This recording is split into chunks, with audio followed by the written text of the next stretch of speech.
Students, today I'm going to take the class on communication skill. This video is for class 10 students.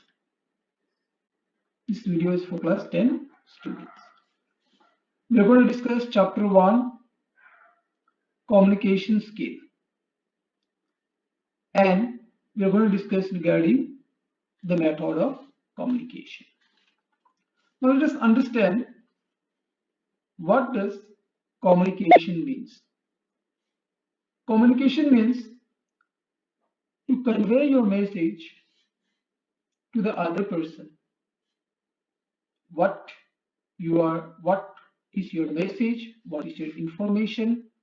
If it reaches correctly and the other person understands as you like him to understand, like him or her to understand, then that is known as communication. Now in this chapter we are going to discuss regarding method of communication. What are the different methods of communication, and how can we improve our communication by learning different communication skills. So let us start the lesson. Method of communication.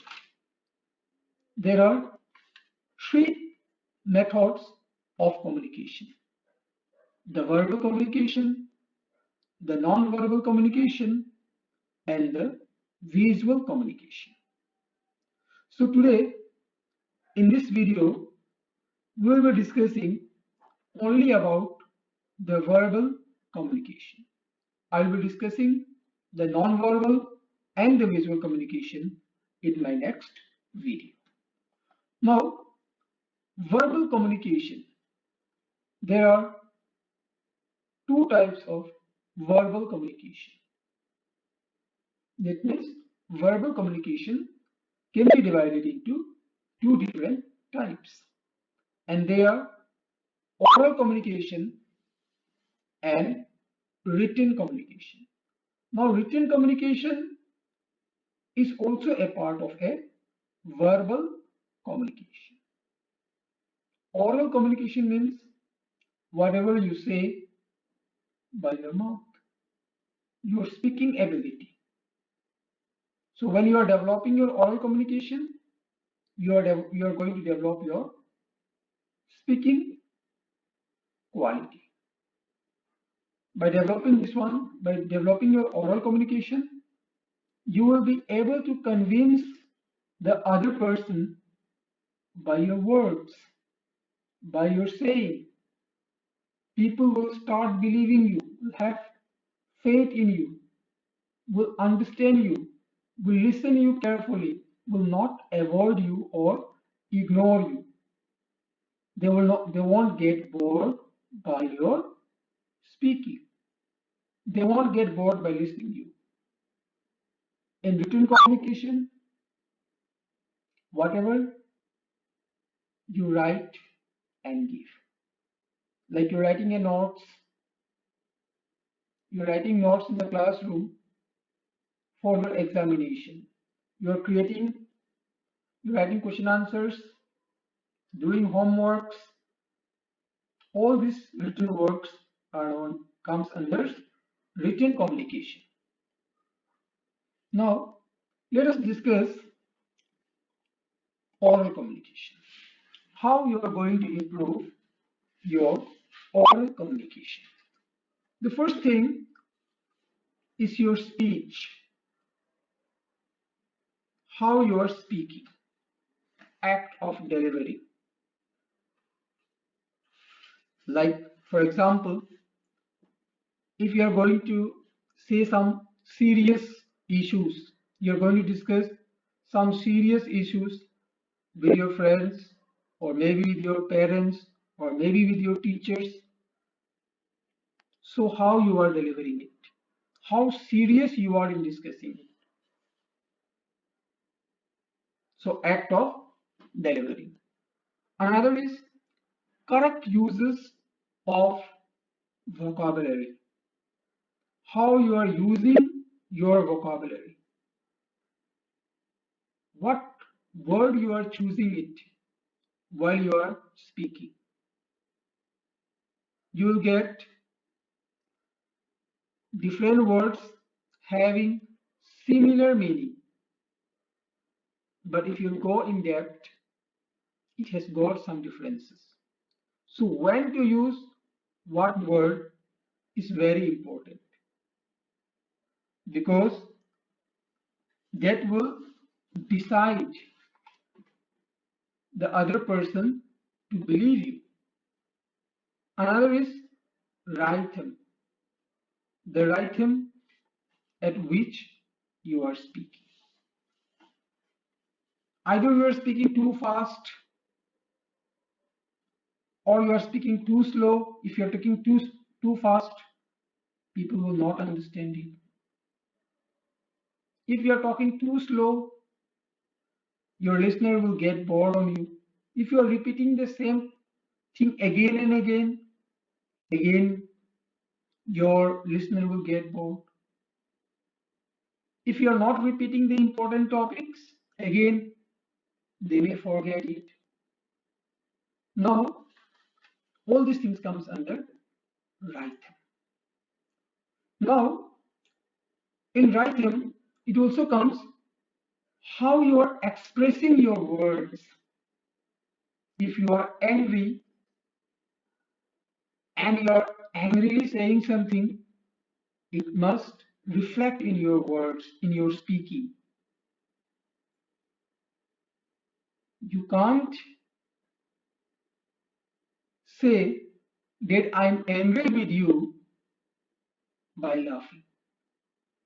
If you are saying that one, the same thing, you are laughing and you are saying that I'm very angry, nobody is going to believe you. Your listener will not believe you. Whatever you are saying and how you are saying is not parallel. So it will create misunderstanding. So these are the things you have to these are the things that comes under right. Another is tone of the speaker. What is the tone of the speaker?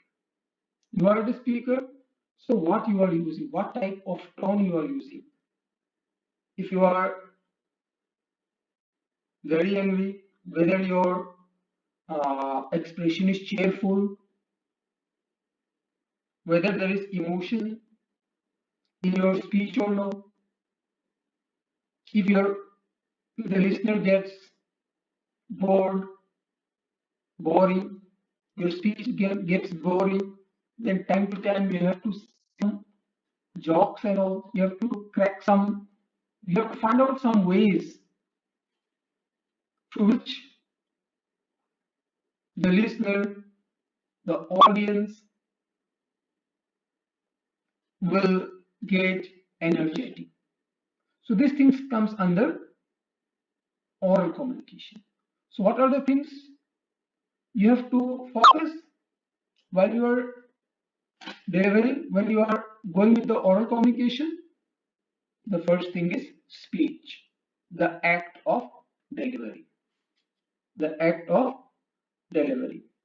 Now, if you're delivering a formal communication, clarity is very important. Under speech, clarity is very important. Whether your voice is audible or not, this is important.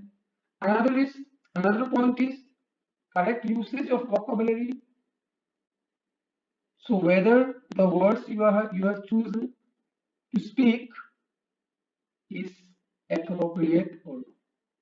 Or you can choose a different word. Then write how you are expressing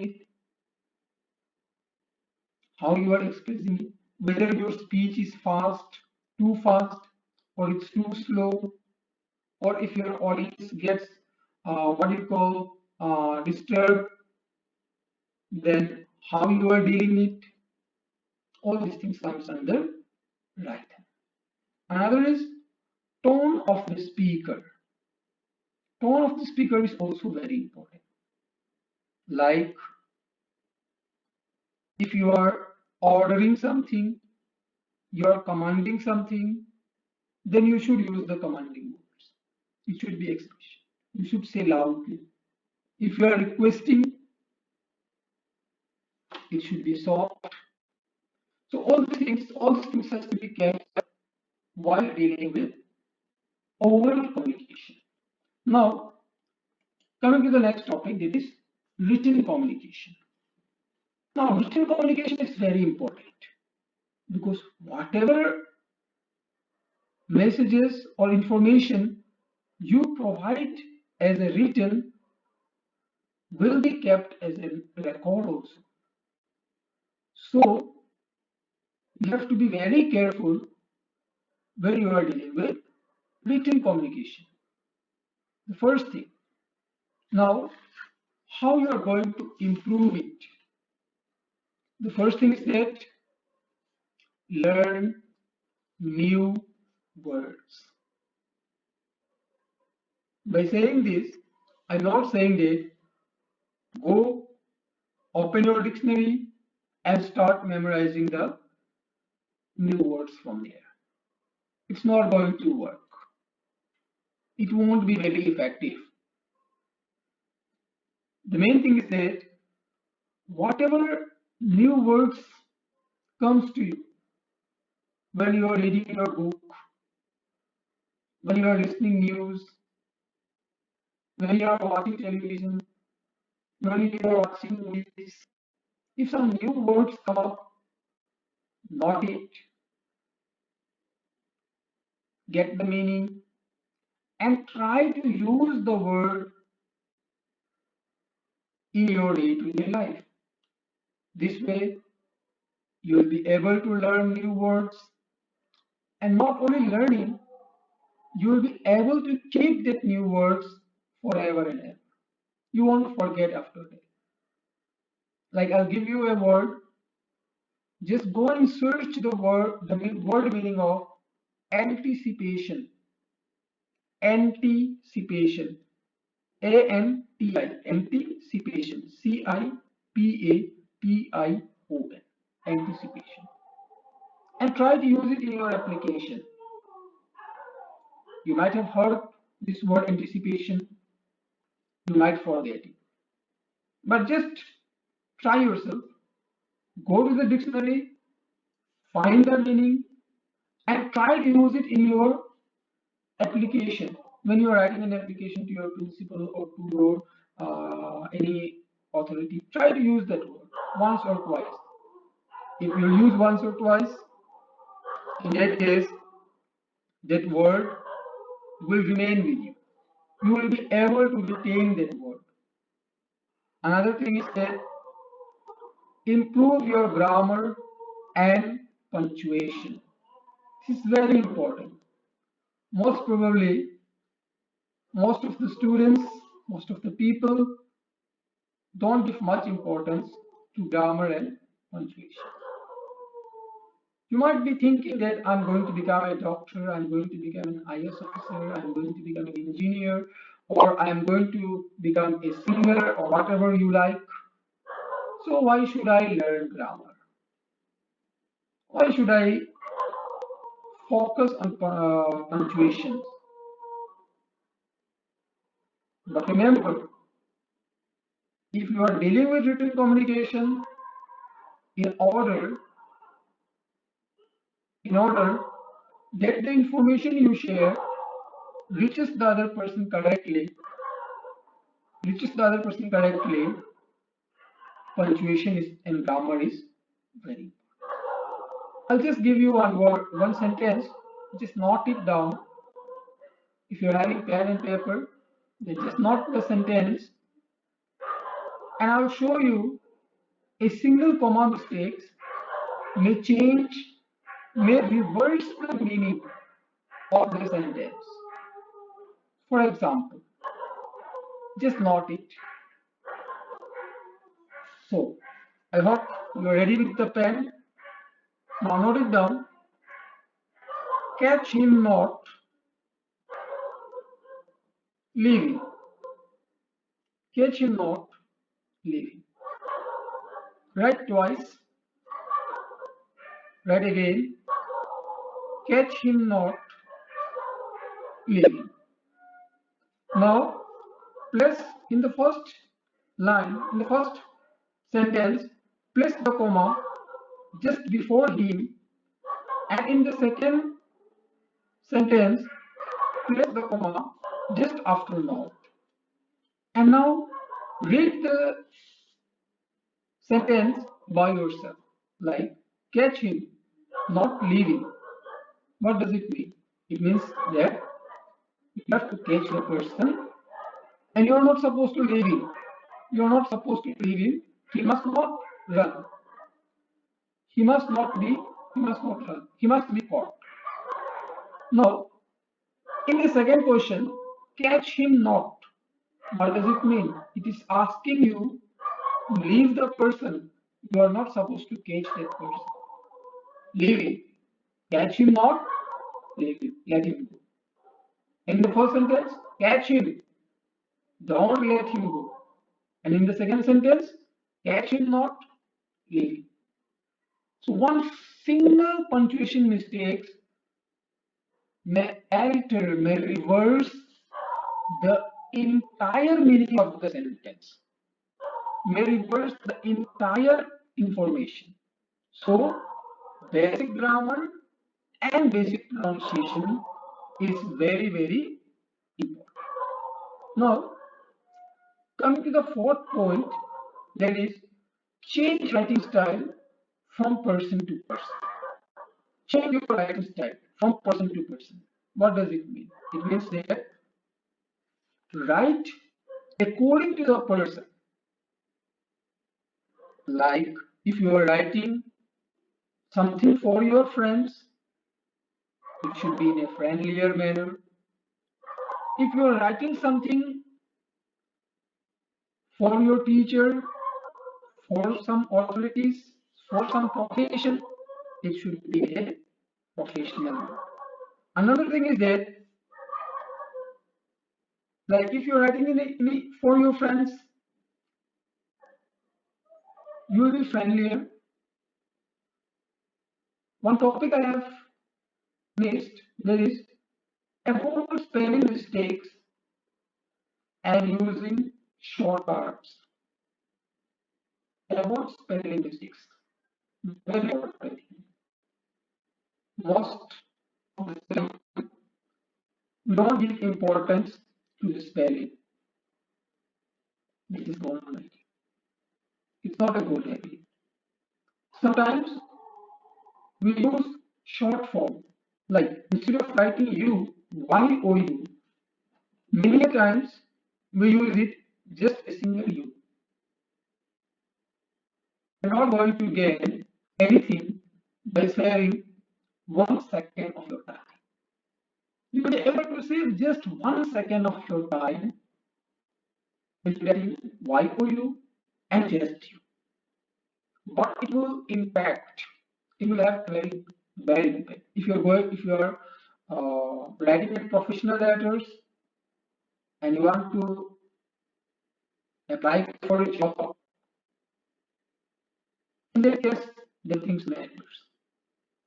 Even in your exam, board exam, you're not supposed to write you, the small u, but you are supposed to write you. So this type of things must be kept in mind. Okay, this was all I'm having under verbal communication. So in our next class, I will discuss regarding non-verbal communication and visual communication and its importance also. Thank you. Stay home, stay safe.